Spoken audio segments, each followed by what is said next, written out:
Okay, what's up, guys? So this is going to be my YouTube version of some Q&A for the performance questions, or the performance AMA I did on X.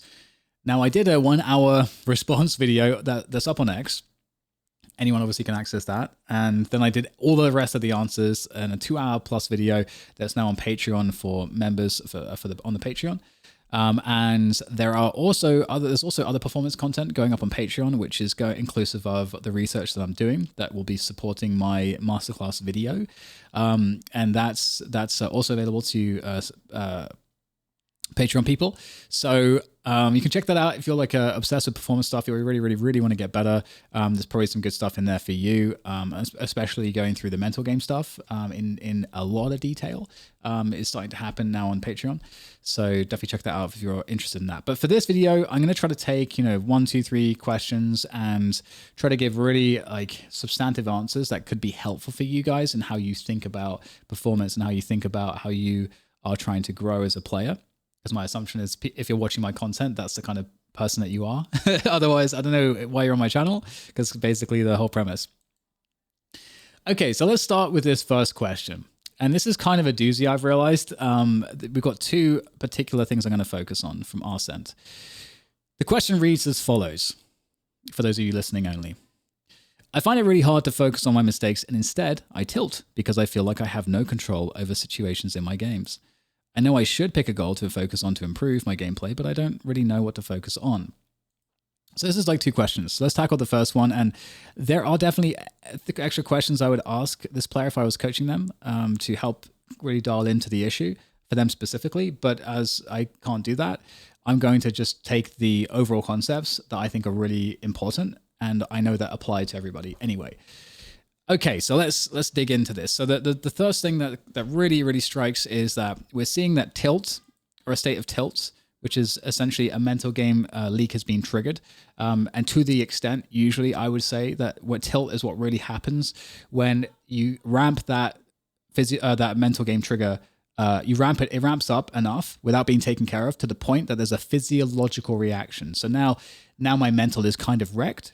Because, and I'm maybe at the point of no return, because now this mental anguish has been happening for so long that my entire my physiology is now responding, and it's responding by now shooting like fight or flight hormones and chemicals and stuff into my bloodstream. So now I'm I've got like all this extra cortisol, I've got the noradrenaline, the adrenaline, like all these things that I don't want to be the case in this scenario, and you're experiencing all of the consequences of that. So like your vision is narrowing, you're being more emotional, it's harder to think well, all the rest of it. That's really like what tilt ultimately is. And it's why that when you're tilted, you're making shit decisions and you're playing bad.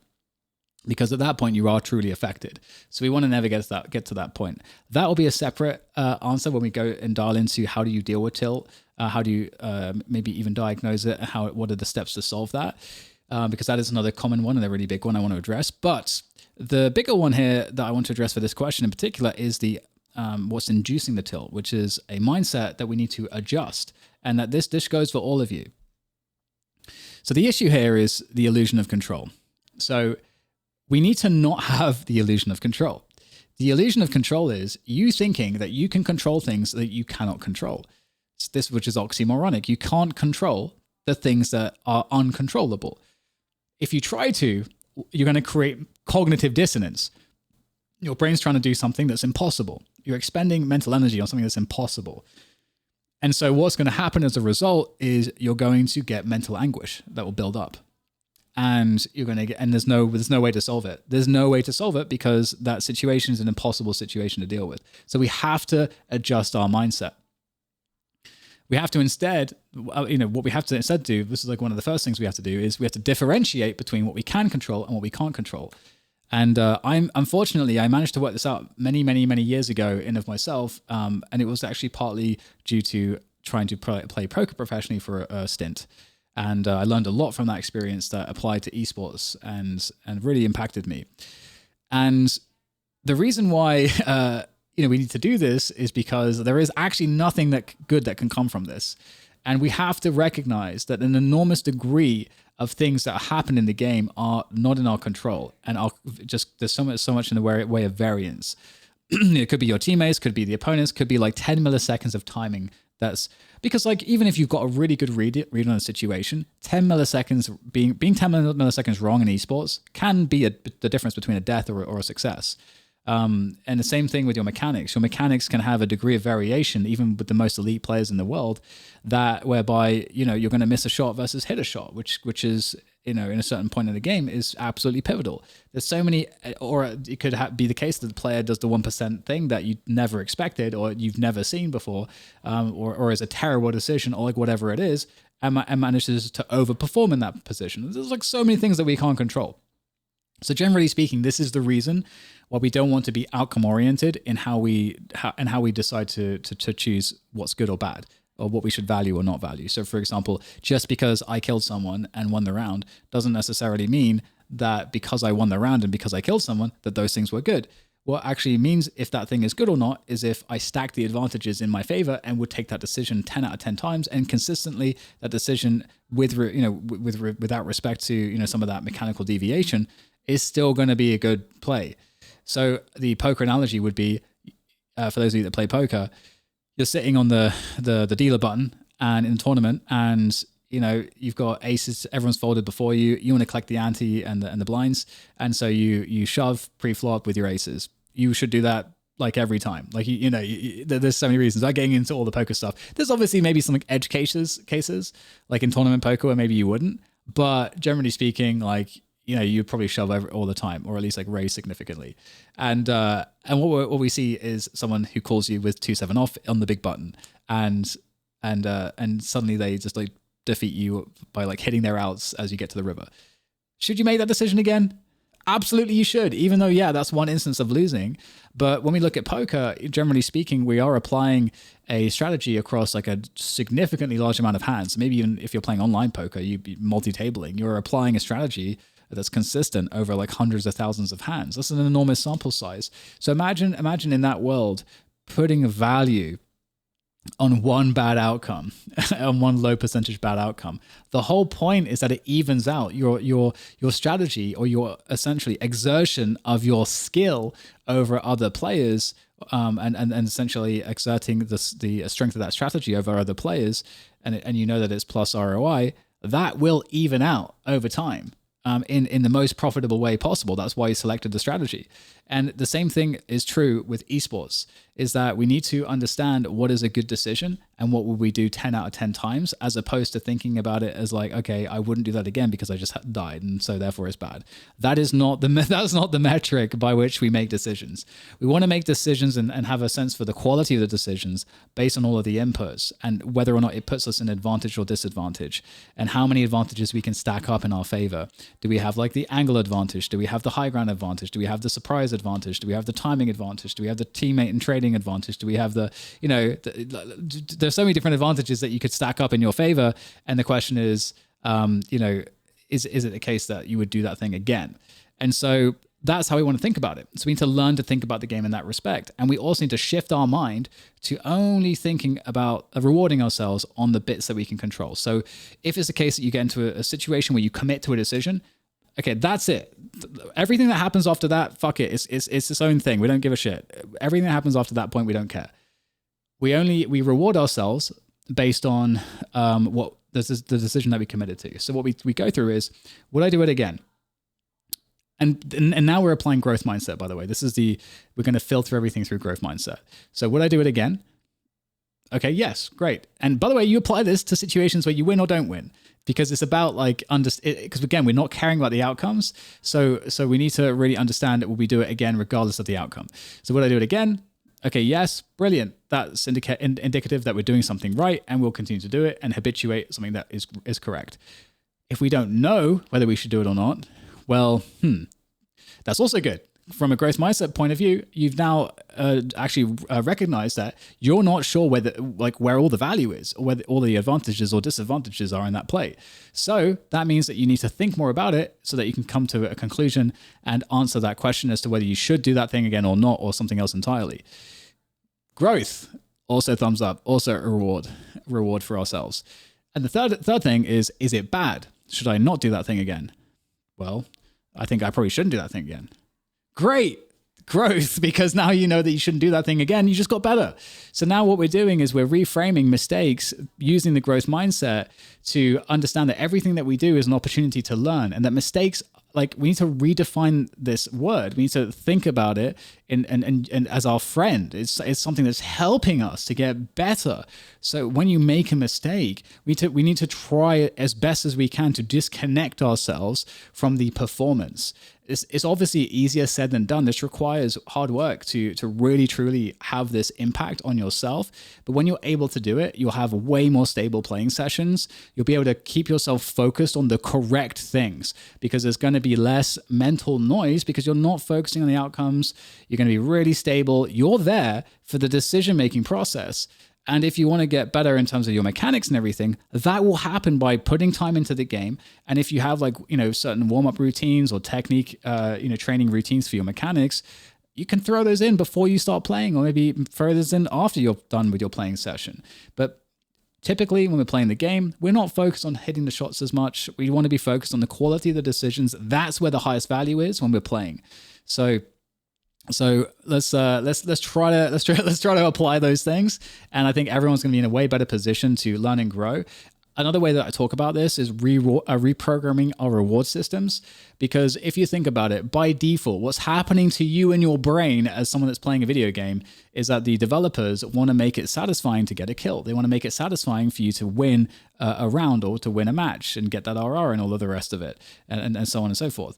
So the way that they're programming the game and how they are setting up the reward systems and how your dopamine is triggered goes against you. It goes against you because it leads your body to think physiologically that, oh, this feels good, therefore that is a good indication. It's like the whole, like, it's like why am I thinking? It's like what you do with an animal, right? You give an animal a treat when it does something correct because you want to create that positive association. That is literally the same thing as what's happening here. The developers are essentially giving you a treat, saying, "Good boy, you managed to get the kill and win the round."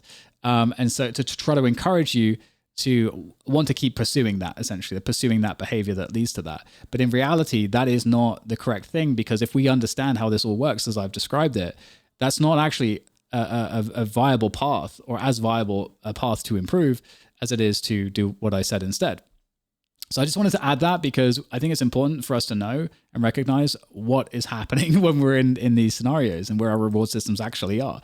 Because the dopaminergic system is like an inherent system of reward and motivation that we have in our bodies, and it gets kind of essentially manipulated or to the benefit of the developers, because they want you to keep playing their game. Anyway, so with that said, let's talk about the second part here. 13 minutes for that first answer. Of course, it's me after all. I know I should pick a goal to focus on to improve my gameplay, but I don't really know what to focus on. So one of the biggest tips I'll give here is we need to think about how learning works and what the distinct issue is to most people who are not going to be getting coaching, which is everyone, including myself. I never received coaching really at all ever, and I always had to learn myself. And I think we're all in that position. So what we need to recognize is the problem. The problem is you don't know what you don't know. That is the fundamental problem. It's like you don't, like once you've gained all the knowledge, it's like very easy to suddenly understand where the value is because you have the context of knowing everything. But if you aren't yet in that position, you have no idea how, like, what means what in, so this is an epistemological problem. It's like if you have like one tiny piece of the system that you've learned, you can understand the logic of that tiny piece of the system, but you don't understand how it integrates into like this vast other part of the system. And so you don't really know, like you understand that logic, but you don't really know where the value truly lies in the face of the entire system. You just don't have the knowledge yet. It's a knowledge problem. And so how do we solve a knowledge problem like that? That's very difficult to deal with. The first step is, like with the mental game and other areas of the game, we talk about awareness.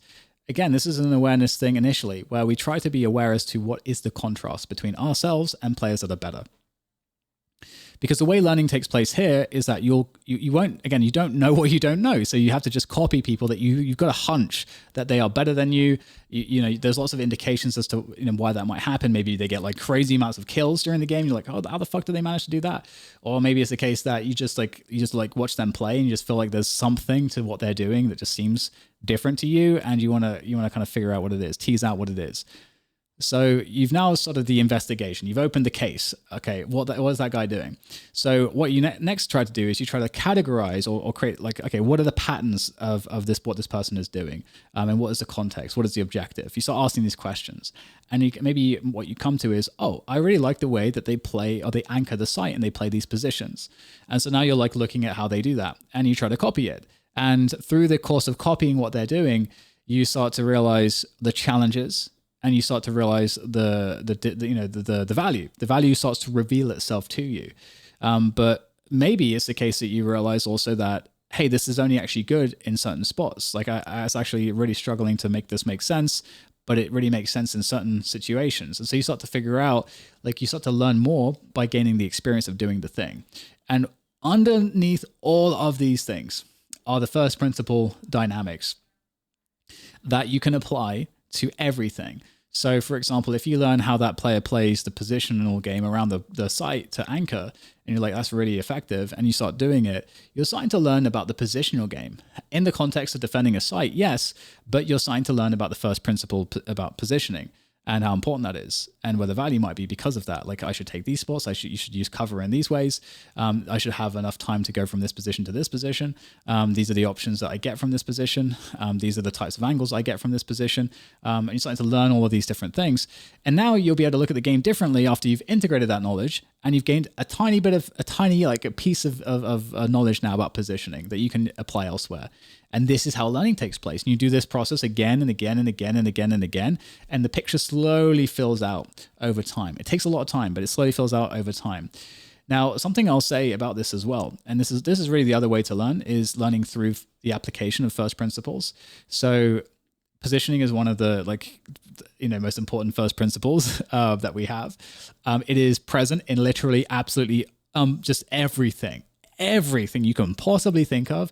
You can apply positioning as a fundamental principle. It's really interesting because you can apply this in a lot of abstract ways, which maybe like, for example, I could talk about the positioning of my YouTube channel, for example, so I'm going to go into that because it's a little bit too abstract. But let's say every single sport, it doesn't matter what genre it is, what flavor of video game you're talking about, whether it's a fighting game, an RTS game, an FPS game, whether it's golf, it's trading, it's poker, it's basketball, tennis, like whatever. Positioning is present as one of the most fundamentally important principles in all of these things, and so, by beginning to learn about positioning through the experience of copying plays that certain players make, you start to fill out how this principle really helps you in the game. And over time, you learn more and more and more.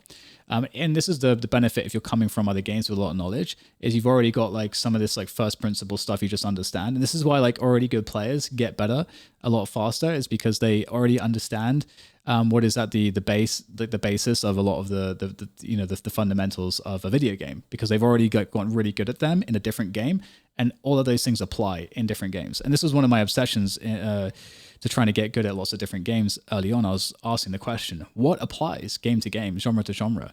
Which is why I spent a lot of time in fighting games, spent a lot of time in RTS, spent a lot of time in MOBAs and everything. So, right, okay, moving forward. Let's finish off the answer to this because I didn't quite finish it off. So we talked about copying people. There's lots of different ways to do this. I also wanted to add here that VOD review is a skill. VOD review is a skill. A lot of people have no idea how to VOD review, and there's two ways to really get better at it. One is to have someone who does know how to VOD review with you, so you can kind of understand their process and how they get the value. You can also just try to apply the Socratic method yourself, and hopefully you'll be able to kind of piece things together. And so when I say the Socratic method, I just mean asking questions, because the pro players, everything that they're doing is going to be high level in terms of the fundamentals. And I'm going to make a point here. This is a slight segue, but I think this is an interesting point to make to you guys that I don't hear really people talking about. To get to the elite level, all it requires is very, very, very good fundamentals. At the point at which you're on the elite level, the game fundamentally changes in terms of how you play other players or teams. Because if you're a pro team and you're playing a team that is not a pro team, like a tier 2 team, for example, the major difference is that the pro team will be able to beat you by just exploiting your mistakes in your fundamentals. Whereas When a pro team plays another pro team, they will have to force errors in each other. And so the way that you approach those two games is completely different. In the game where you're playing as a tier 2 team, you should be winning almost like basically every time. You should never lose that, because the fundamental difference, I mean, it literally is the difference of the fundamentals is so stark that you can play in a way that you're not really putting any risks, you're not really giving them anything, but they continually give you things to exploit, and you just have to work out as the better team. I would just play safe in terms of I'm not trying to necessarily play aggressive or play defensive or really apply any particular strategy. I'm just going to see how they play. I'm going to identify where the leaks are, because there will be leaks, and then we'll exploit those and we'll win. We don't have to do anything else. We don't have to show any strats. We don't have to do anything else. So that's how an elite team beats a tier 2 or less team. And two pro teams have to force errors. They have to say, okay, I can't let this team just sit back and just do whatever they want, because if I do, they will stack the advantages and they'll beat us. If I'm on the defense, I have to go and I have to figure out how can I play disruptively to their approach. Now, that depends on what their approach is. And so this is when things get super interesting in the pro level in esports with the fog of war, because to understand their approach round to round, you have to gain information. And to gain information, you've got to have position. You've got to take position on the map. And so now you've got to take risks just to get the information to work out what the other team is doing or what they like to do or their timings or whatever. And then this gives you then information as to how to play disruptively, so you don't allow them to just do whatever they want. Because if you allow them to do that, they'll be comfortable and they will likely be able to leverage their advantages. This is a mistake, by the way, that a lot of pro teams actually make, where they give too much space to certain teams, or they don't recognize this dynamic and correctly deal with it. And this is the difference between like some of the lower tier elite teams and the highest tier elite teams. So anyway, that's, as a commentator, as someone that's played at the professional level, to me, this is one of the most fun things about the top level, the most defining features about it. And as someone that commentates these games, that's what I'm looking at. That's what I'm trying to communicate to all of the fans and so on, is that shit that's going on. I know I've said this stuff on casts before, so some people probably have heard me say this before. Okay, so the reason why did I mention this? The reason I mention this is because when you watch pro players, you can apply the Socratic method the most effectively, because pro players playing in a pro context, the game will appear more structured, because it should be. Because there are specific things that you can account for, there are specific roles, and so the game takes on a natural structure that you can see as you just watch over and over again. You can see it repeating. And this gives you an ability to categorize parts of the game a bit more easily. It also gives you a way to more easily isolate what other fundamentals there to do, because the fundamentals, whether it's like movement or the fundamentals in terms of decision making, are all going to be because of something. They're an optimized execution that is there to serve a purpose, to achieve an objective. So you just have to figure out, what is the objective? Why is his pathing like that? Why is he doing this at this timing? Why this position? Start asking all those questions, because it is absolutely anything a pro is doing, like just taking one step here or one step there at a certain moment, is for a reason. It may be for a reason that's fairly small, but that reason, it still exists, because they are going to be the most advanced version of fundamentals you'll be able to find. So, and again, to get to the pro level, all you need is really good fundamentals. Okay. I should add another thing here for people that really don't know what to focus on. If you're still like scratching your head, you really don't know what to focus on, try to just pick something. It doesn't have to be your weakness, a weakness that you've identified. If you've done VOD review of yourself, or you just feel like you know what you want to work on in the game, if you really, really, really don't know, just pick something. And just what can you name? What can you name in the game? Site defense, site attack, for example. And I'm just using TAC FPS because most of my audience is from TAC FPS. So, those are two examples. Those are broad, but can I break them down a little bit further? Okay, well, attacking. Okay, well, pathing into a site, defaulting, utility usage. Like you can just if the things that you can name are all things you can work on. So just work on something, and then other things will reveal themselves to you over time. 25 minutes out of that. That's crazy.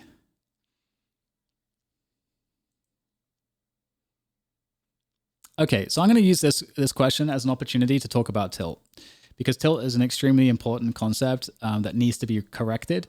Much like we talked about trying to introduce the growth mindset and removing the illusion of control, we need to also, in terms of our mental game, have a good command over tilt and just create a solution for tilt. You should never get to the point where you're suddenly, like I said, getting a physiological response where your heart rate is gone up like crazy, your blood pressure's gone up like crazy, your steam's coming out of your ears and you're pissed. Because at that point, that you're really feeling it, it's already too late. You've already gone all the way up the ramp and you've hit like that physiological response. You're in fight or flight. And the only way that you can kind of get out of that is by taking a break, allowing those chemicals and so on in your body to subside and to mentally reset on top of that. For a lot of people though, it kind of ruins the rest of the day. Like it ruins the play for the rest of the day for a lot of people. So it's also going to ruin obviously your ability to learn and your ability to have a good session. And people will probably start to think that you're an asshole. So, we got to take care of this one. So how do we do it? So when it comes to tilt, there is, as I said, a ramp. There's a ramp with tilt. It doesn't just happen like 0 to 100. That's not how it happens. There is a ramp. So like we talked about before, how awareness is important in terms of determining the contrast, the difference between what I am doing to what this other person is doing. We need to utilize awareness here to figure out what are the triggers. Like, what are the points at which I start to become frustrated? What are the points at which I'm starting to be triggered? What is happening in the game that, like, is it like a teammate that does something or doesn't do something, and suddenly I'm like frustrated? Because any negative emotion that you're experiencing could be the makings of the start of this like you ramping up to tilt. So you have to start to figure out what it is, because for everybody it's different. So I'm gonna talk about anger tilt, because that's like I think one most people are a bit more familiar with, and it's more common, and it's also a bit more destructive than some of the other ones. Because some of the other ones are a bit like you go really emo and quiet and like and that is actually a common one as well. But let's talk about the anger one, because that was actually my first one I had to figure out how to overcome, and I didn't figure it out correctly. I took a bad approach and it definitely hurt like if I could go back and do it over again, I would. But obviously I've since corrected all of that. Okay. So with anger, we have to notice what is frustrating, because typically it's frustrations that tend to be something that builds into anger. And usually frustration is the first experience that will lead into all forms of tilt, to be honest. There's something that's happening that's giving us a negative emotional response. What is that thing? We have to pinpoint that thing. And you might not get it straight away. But we have to recognize what the ramp is, right? We can't just be blind to this ramp and suddenly we're just at the top of it and we're fucking raging. We can't allow ourselves to get to that point. I can't emphasize that enough, because the way that you stop this from happening is nipping it in the bud. So if you notice the moment, if we've gone through that awareness practice and you notice that I am frustrated by this thing, brilliant. Okay, what is it?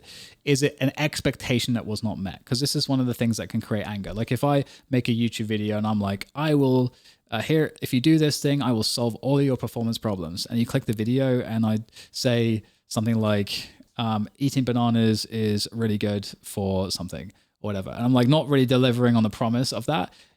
I've failed to meet your expectation in a pretty severe way. That example was just horrendous, by the way. And so me not following up on the expectation is going to elicit a negative emotional response. So that's a problem. We don't want to do that. We don't want to have something promised to us that is then not met, or something that we think should happen that we're entitled to, because this is another version of expectation, right? Sometimes the expectation comes from a sense of entitlement.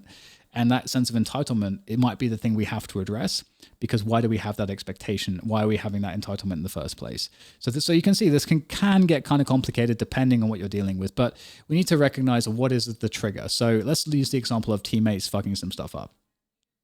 So a teammate, like puts you in a bad position and makes your life way harder in game. We've all been in this scenario. And I think there's some questions about this in this thread somewhere. So now we have to think about, okay, so that's what caused the frustration. Well, now we have to question why, like, is it, let's look at this. Like, let's look at it. Why should I be frustrated by this? Like, let's really think about whether or not it's like my teammate's fault that I'm in this position. Well, let me think about if it makes sense that I should allow a teammate and his actions to make me feel really pissed off. So like, first of all, you can go through this process of thinking like, do you want to allow somebody else to have such a huge emotional impact on you, for example? Because that's one thing I think for a lot of people are like, no, I don't want that. I don't want my life to be dictated, my emotional state to be dictated by other people in this way, like strangers on the internet that might be 13 years old, and like that's kind of embarrassing. So that might be one thing that is an initial thing that you could think that would be like, this doesn't seem right. I don't want this. Another one could be, is there any expectation that makes sense as to what my teammates should or shouldn't do in a ranked game? No, is the answer to that. I mean, that can't be logical. I mean, there's no social contract. It's not like we signed a piece of paper saying that we expected certain things. It's not like, that guy could be having a bad game, for example. They could be having a terrible day. They could be playing this game because it's their one outlet to what is otherwise like a life that they're really hating right now. Maybe they're really depressed, and and that's why they're not on comms. They're not on comms because they just really don't feel it right now, but they want to play some competitive Valorant because that's a good outlet for them. Like, they are pretty much entitled to play for any reason they want to. And also, like, it's probably not the case that they're the worst person in the rank either. Like, the ranks have like massive distributions of players. The skill difference is pretty wide. And why should I expect them to know everything I know? That doesn't seem reasonable. Maybe they just had a round where they had like no awareness. As you start to think about it, you start to realize that there is no obligation they have to you whatsoever. You're just out there just getting pissed off at someone that has no obligation to you, that doesn't know your name, that doesn't have, your phone number. They don't know who you are. They probably haven't even spoken to you, and they have ruined your day. None of that's reasonable. What is reasonable, if we go back to the growth mindset, is that if my teammate is doing some stuff and they're playing really badly, given the fact that there's no fucking social contract, if I was on a pro team, different story. There are implicit and explicit expectations that are very reasonable in that scenario, but not in this one when I'm in a ranked game. So instead, if we apply the growth mindset like we did in that first question, and we look at this, where is the growth opportunity? Well, limit training is present, because now what I've got to do is I've got to look at this round and I've got to look at this game, and I have to try to learn about my teammates and their tendencies. And with this knowledge, what I can do is I can use the resource. I'm not going to try to expect it different. I'm not going to try to control the problems away. I'm going to observe the outputs of this player, and I'm going to see what I can do to leverage this to help me win. So now what you're doing is limit training. So you've turned a situation around from where you're getting frustrated with a teammate, and now instead you're thinking about, how is it I can win with this particular like weight vest? I'm wearing a weight vest right now as I'm running. This feels artificially harder. Is that a bad thing? No, it's not. It's another growth opportunity. So what we've done here is we've gone through a really big process of talking. Like, we figured out what the trigger is and where some frustration lies. It's like around our teammates being shit. This is like a very common one that people have. And we decided that it's actually unreasonable to hold them to a certain standard or to have any expectations. It's actually kind of ridiculous. And it's also ridiculous to allow them to control our emotions. So that can't be right. And we've also understood that this could all actually be a huge growth opportunity, and them making it harder is actually a good thing for us. That's actually a helpful opportunity. So there we go. That is a really good way to start to address tilt, because what we've done is we've nipped it in the bud and we've turned the weakness into a strength. And so now you essentially have eliminated this ramp. This ramp no longer exists. There might be other ramps. You've got to figure out the other triggers that you may have, but just go through this process where you ask the right questions and you look at your logic and you say, is my logic rational? Because I feel, I feel this trigger because this person's shit and they're making my game harder. Well, why is that logic correct? Well, because they're making my game harder and that feels really shit. Well, why is that logic not correct? Okay, well, it's not correct because I can't have these expectations and because they're a random person and this is blah, blah, blah, all the things we already said. And then the other step would be, what is the correct logic? And then we go around the correct logic, which we already discussed. So you go through this process and then you've now diffused the entire situation. And now you're a much more stable player. And anytime you're in a scenario where you're experiencing frustration or negative emotions, ask the question, why am I experiencing a negative emotion? Where is it coming from? How do I resolve it? Okay, so that's tilt and just like generally resolving these like negative mental leaks without like getting too complicated about it, because we talked about you don't know what you don't know. This is one of the reasons why I'm trying to do a much more deep dive on mental game stuff, because I'm hoping to give you guys the knowledge that you can kind of work out the deeper levels of all of it without having to kind of like do the hard work yourself, because it is a lot of work. Okay, let's do one more. Let's squeeze one more in here.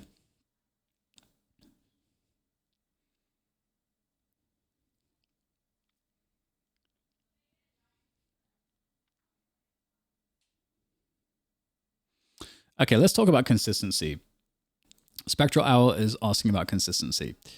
So, this is definitely one of the most common complaints, and it is the reason I'm making the masterclass I'm making, because it is a pretty complicated one. And what really strikes here initially in this question is obviously it's just like a one sentence question, but there's a lot of lacking information. But this exists for everybody. If you're a player that's saying I'm having issues with my consistency, there is a lot of information you're probably not aware of that would indicate as to why that would be the case. So, for example, some days it just isn't working, and even game to game, I can go from bottom frag to top frag. So we can look at this in the framework of the ABC game. If we recognize that we've got this performance range, it exists from here to here, then we basically different parts of our game. Like maybe I'm playing defensively on one side of on like one map, and I'm actually better at playing defensively because I know how to play this bomb site really, really well, and that's kind of my job. But when I'm on attack, I'm in a lot more variable situations, and I don't even actually have as many repetitions, and there's a lot of other kind of variables in terms of my teammates and my synergy of my teammates and my role that are less defined. So in that particular instance, it actually makes a lot of sense just through the repetitions alone and how controlled the experience is for anchoring a site versus playing attack, where there's way more variables. It makes a lot of sense as to why you would be better in one area than the other. And that's one potential expression of just your skill. So you might be in one spot, like in your B game, and then in other spots in your C game. That can absolutely be the case. And obviously, as you become a much better, more rounded player overall, you're obviously like looking at these situations a little bit differently. But you're still moving up and down your performance range game to game, because again, it depends on the opponents and the game. There's so many variables. And so just thinking about that is pretty helpful as a framework, because again, if we look at there's a common theme with all the things I've discussed, where if you hold certain beliefs, there are dead end beliefs that don't lead you to growth. And everything I'm doing is I'm redirecting you guys into a mindset that leads you to growth. And this is a similar thing, because with the ABC game, a way of thinking, you don't even have to apply the framework necessarily in this case, but just understanding that is a reality. We can then we're now looking at every situation with a bit more detail. And we're thinking, okay, well, and this is why I said at the beginning of the question, we don't have enough detail here, because some days it just isn't working. And even game to game, I can go from bot frag to top frag.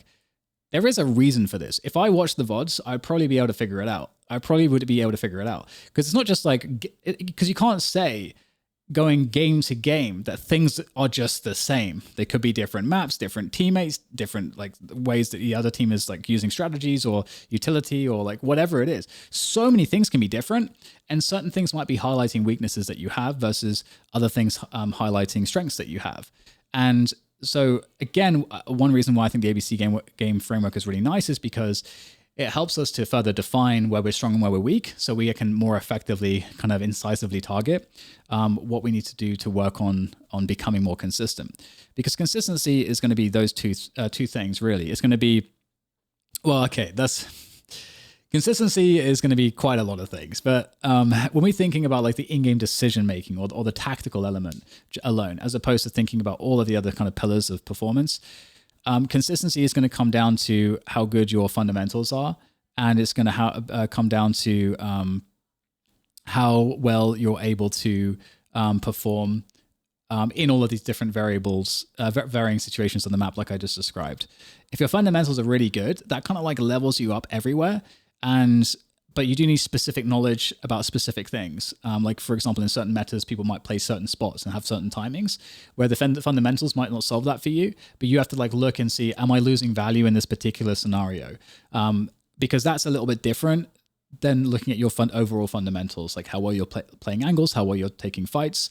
These are things that exist in all situations, as opposed to the more specific scenarios tactically where you may be weak, you may not be playing the spots correctly, you may be using positioning in a way that's not optimized, and so on and so forth. So with consistency, we just have to dial into what are we talking about, because consistency can be a little bit misleading for some people, because they're like, oh, I just feel inconsistent. When it comes to it, it's just another version of you don't know what you don't know. This is why VOD review is something that is heralded as being extremely important for people that have issues of any kind, especially consistency. Because if you just spend the time not playing, like your hands on the keyboard and the mouse, and you're looking at the game, you'll probably see stuff that you're like, oh. And I'm going to give you guys an anecdote here. I used to play... when I was playing Quake World and I was trying to get really, really good, really fast with a team, I was reviewing VODs all the time, demos all the time. And my teammates were not like really interested in doing it, but I managed to kind of get like one person who was interested to doing it. Like he started to do it with me. And then there's a couple other players that just really weren't interested.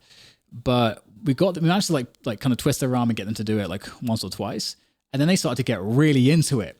They got like really fucking into it. And it started to become like a ritual that we would have, as it should be, to VOD review, especially after matches, like official matches, but just in general, we would VOD review all the time. And the reason why they got really into it is because they started to understand how to get the value from it.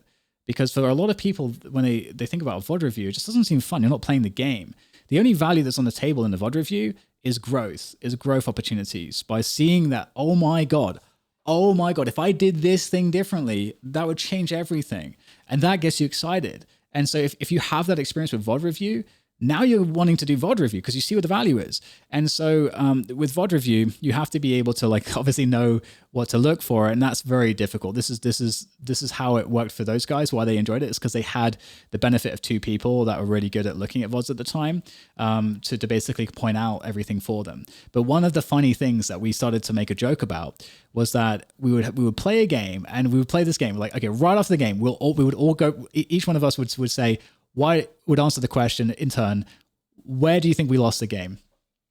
And it became like this fun thing, because we would pose these answers, and then it would be the case that we would all be wrong. When we would get to the VOD review, we would all be wrong. And that was even more interesting, because we were like, holy shit, this makes VOD review even more important, because we recognized that when we, just from our perspective in the game, we couldn't isolate what were the big issues or the big areas where we lost or where we gave up the most value. We actually had to VOD review to find that. And so this is another thing, right? Like, we didn't know what we didn't know. We just felt like we did. We just assumed that we did know certain things that we didn't know. And so VOD review really helps to give you a more objective viewpoint on your play.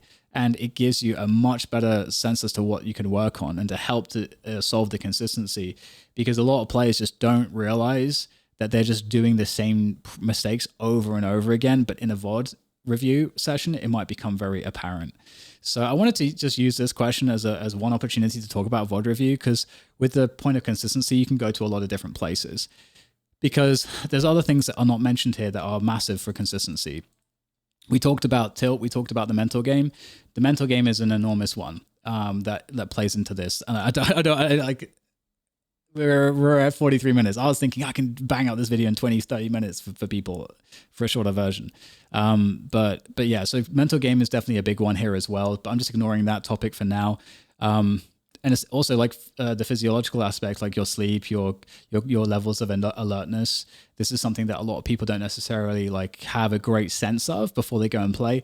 They'll like feel it, but they might not even know how to identify that feeling in the game, that they are more alert or less alert than they normally are, or they won't know they won't know what the feeling of like peak alertness is for them, right? Like, these are all awareness traits. You can become more and more aware the more that you practice awareness over time. So yeah, it's definitely an interesting one. And with that said, I'm going to have to end the video now so that you guys don't have like a ridiculously long one, because I will just go on forever. You know how I do.